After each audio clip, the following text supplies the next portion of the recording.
Kain tayo guys, kain. Talong. Talong at itlog. Tapos may bagoong. And my favorite kape naman. Yan ang almusal niya ngayong gabi. Ano? Ay, teka ulit.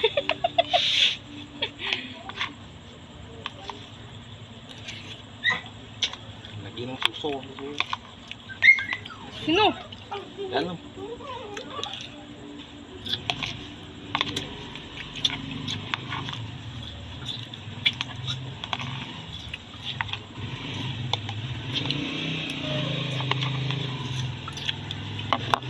Mukbang to, mukbang. Norte siya pagkasalamat sa'yo. Ma. Laro. Alising ko. Ito, nagagso.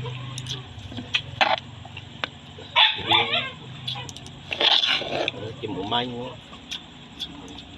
Sa sobrang food trip guys, tingnan mo. Kaldero na may itim. At the same time. Naubos na yung laman. Mahal, pasaraan mo meto. Pasaraan ko. Pagkain ng malakas yan guys. Gusto mong tumaba, kumain ka ng marami. Kaya ka nga nagtrabaho para kumita ng pera. Para kumain ka ng masasarap na pagkain, hindi para tipirin yung sarili mo. Kasi kung titipirin mo yung sarili mo, walang mangyayari. Para kang nagpukpok ng martilyo na hindi mo naman tinuloy. Sabi nga nila, nail it. Panindigan mo. Pagkain ng malakas. Hindi naman nail it yung buhay. Nail it.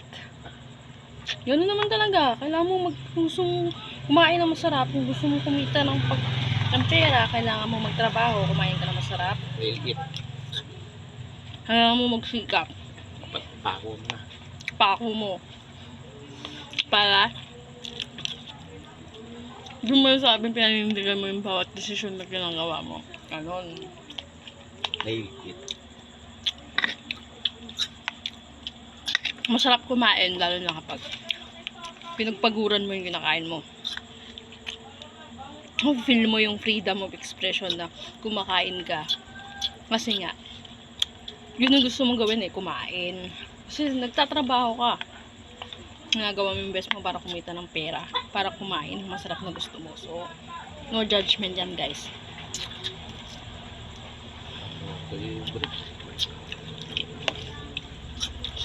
Mukbang to. Sarap. Luto niya yun. Luto niya to.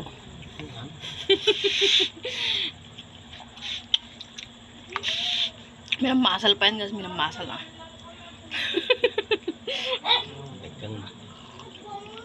Umiitim tayo guys. Umiitim. Pero musag yung tiyan. Kaya okay na okay. Kasi uling lang malakas.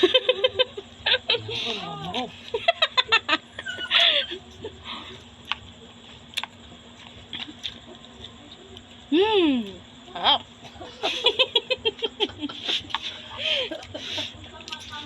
Ang sarap kumain. Bakit? Kasi, diba? Kain lang tayo guys. Kain ko ng kain. Yan.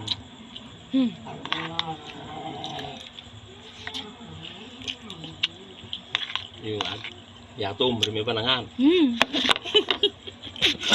Thank you guys. Hanggang sa ulit na mukbang.